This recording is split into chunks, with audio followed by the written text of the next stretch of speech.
అయితే ఆర్డర్ చేసాము. ఇక్కడ దొరికేవి చాలా తక్కువ అండి, చిన్న చిన్న స్నాక్స్ దొరుకుతాయి. బట్ ఏవో ఒకటి కొంచెం తినేసి వెళ్తే ఈవినింగ్ అంటే కొద్దిగా చీకటి పడుతుంది కాబట్టి అప్పటికల్లా కొంచెం రిలాక్స్ అవ్వచ్చు వెళ్ళి. ఇంకా కాఠ్మండూలో ఇంకా చూడాల్సిన ప్రదేశాలు చాలా ఉన్నాయి. అక్కడ దగ్గర ఇంకొక 2 days స్టే చేయాల్సి ఉంటుంది. చాలా టెంపుల్స్ చాలా బాగుంటాయట. ఫేస్ వాష్ చేసుకోవడం కానీ చేతులు కాళ్ళు కట్టుకోవడానికి ఇక్కడ వాటర్ వస్తున్నాయండి. హిమాలయాస్ లోపల నుంచి ఇట్లా ఫ్లో ఉంటుందంట, అంటే ఆ మౌంటైన్స్ లోపల నుంచి వస్తాయంట. ఇక్కడెక్కడ పవర్ అవేం లేదు కానీ పైప్ లో అరేంజ్ చేశారు, అక్కడ నుంచి అలా ఫ్లో వస్తూనే ఉంది. ఇవే వీళ్ళు యూజ్ చేస్తున్నారు. దారి ముందు పోయేవాళ్ళు అంటే వెళ్ళి వచ్చే వాళ్ళు ఉన్నారు కదా, ఆన్ ది వే ట్రావెలర్స్ ఎవరైతే ఉంటారో వీళ్ళు ఏంటంటే ఈ వాటర్తోనే కొంచెం ఫ్రెష్ అయ్యి వెళ్తున్నారు. కొంచెం కాళ్ళు చేతులు కడుక్కుందాం మనం కూడా.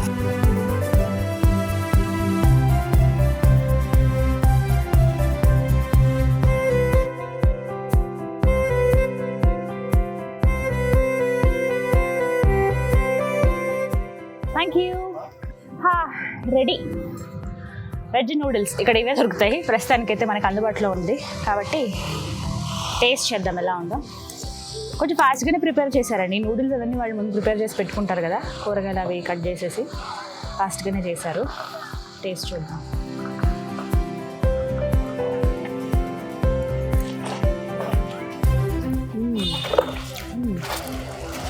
చాలా సాఫ్ట్ ఉంది నూడిల్, వేడివేడిగా ఉంది, బాగుంది. అన్నీ సరిపోయాయి, కరెక్ట్గా వేసారు టేస్ట్.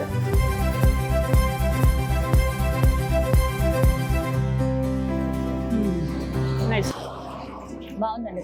Soft noodles. అసలు నూడిల్స్ కానీ ఇక్కడ వాళ్ళు అంటే మనం రైస్ అలా తింటాం, ఇక్కడ వీళ్ళకి ఇది అలవాటు కదా బాగా. బాగుంది. వచ్చిన వాళ్ళు చాలామంది, ఇప్పుడు నేను వచ్చిన ఒక 10 minutesలోనే ఎంతమంది టూరిస్టులు వస్తున్నారు వెళ్తున్నారు. అక్కడ జనక్పూర్ చూసి వెళ్ళిన వాళ్ళే చాలామంది ఉన్నారు, ఎందుకంటే ఆ బొట్ట అవి పెట్టుకుంటారు కదా, అది తెలుస్తుంది.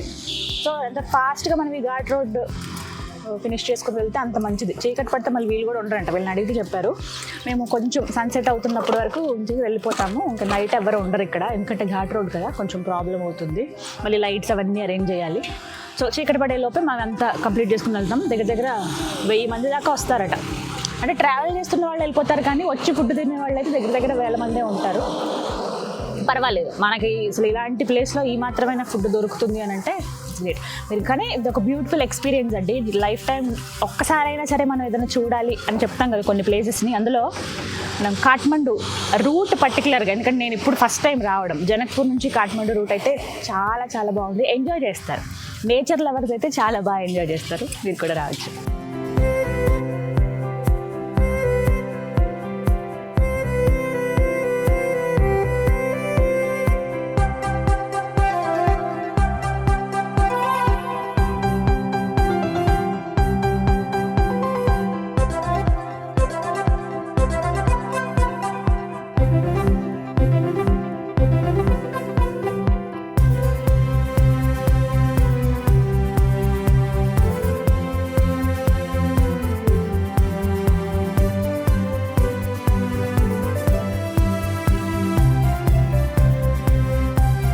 ఇక్కడ కూర్చుందాం.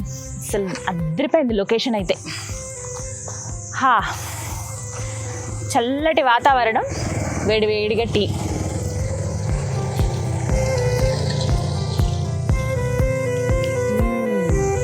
భలే ఉంది, డిఫరెంట్ ఫ్లేవర్. కొంచెం దాల్చిన చెక్క ఫ్లేవర్ వస్తుంది, సిన్నమన్ పౌడర్ యాడ్ చేశారు కొద్దిగా.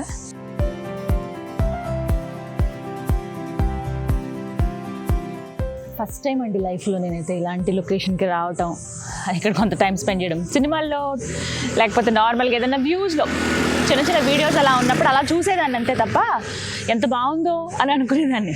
బట్ మనం ఏదైనా గట్టిగా అనుకుంటే దేవుడు అది నెరవేరుస్తాడు అంటారు కదా, మేబీ నేను గట్టిగా అనుకున్నానేమో. ఎంత బాగుందో చూడండి. ఇక్కడంతా చాలా డిఫరెంట్గా ఉంది. ఎలా ఉంటారబ్బా అని అనిపించేస్తుంది ఒక్కసారి నాకు. వస్తున్న దారిలో ఎక్కడైతే మేము జనక్పూర్ దగ్గర బయలుదేరాము, అక్కడి నుంచి చూసుకుంటే కొంచెం ఒక జనక్పూర్ దాటుతున్నాం అనగా కొద్దిగా చల్లబడింది వాతావరణం. ఇంక అప్పటి నుంచి కొంచెం ఈవినింగ్ అవుతూ ఉంది. మధ్యలో ఒక దగ్గర ఆగి ఆల్రెడీ మీకు అక్కడ చూపించాను, కొంత స్నాక్స్ తీసుకున్నాము. మళ్ళీ ఇంకా వెళ్ళేదారిలో అసలు ఈ లొకేషన్ చూసాక మాకు ముందు కదలబుద్ధి వేయట్లేదు, బట్ మేము వెళ్ళాల్సింది ఇంకా కొంచెం దూరం ఉంది. ఎలాగో చీకటి పడుతుంది కదా, చల్లటి వాతావరణంలో వేడివేడిగా టీ. ఇక్కడ ఏంటంటే చూసాను కదా కొన్ని రివర్స్ మేము అలా దాటుకుంటూ వచ్చాము. వీళ్ళ లైఫ్ స్టైల్ అంతా కూడా చాలా డిఫరెంట్గా ఉంది. వీళ్ళకి వెళ్ళడానికి ఈ రోడ్ అనేది హైవే, ఓకే ఇది మెయిన్ రోడ్ కాఠ్మండు దాటుకుంటూ వెళ్ళే రోడ్డు. కాకపోతే నార్మల్గా చిన్న చిన్న ఊర్లు దాటడానికి వెళ్ళి కేబుల్ బ్రిడ్జెస్ మాత్రమే ఉన్నాయండి. దానిపైన సైకిల్ తొక్కుంటూ లేకపోతే నడుచుకుంటూ వెళ్ళిపోతున్నారు. కొండల మీద దగ్గర ఇల్లు కట్టుకున్నారు స్టెప్ వైజ్గా. మళ్ళీ కల్టివేషన్స్ కూడా, అంటే ఏమైనా పంటలు కూడా వీళ్ళు స్టెప్ కల్టివేషన్ చేస్తూ ఉన్నారు. ఒక పంట కొంచెం ఇలా చిన్నగా అరెకరం పావు ఎకరం అలా చేస్తూ ఉన్నారనమాట. చాలా బాగుంది రూట్ అంతా. ఘాట్ రోడ్ కూడా మీకు విజువల్స్లో చూపిస్తాను చూడండి ఎంత బ్యూటిఫుల్గా ఉందో. ఘాట్ రోడ్ అనగానే తిరుపతి ఇవే గుర్తొస్తాయి కదా మనకి, కానీ ఇక్కడ వీళ్ళు ఉండేదే వీటి మీద కాబట్టి చాలా బాగుంది. బట్ ఈ జర్నీ అయితే అదరహో, అదే చెప్తాను. మీరు మాత్రం మిస్ అవ్వద్దు ఇలాంటి మూమెంట్స్. పిల్లలతో పాటు కూడా రావచ్చు మీరు, ఘాట్ రోడ్లు బాగా ఎంజాయ్ చేసుకుంటూ వెళ్ళొచ్చు.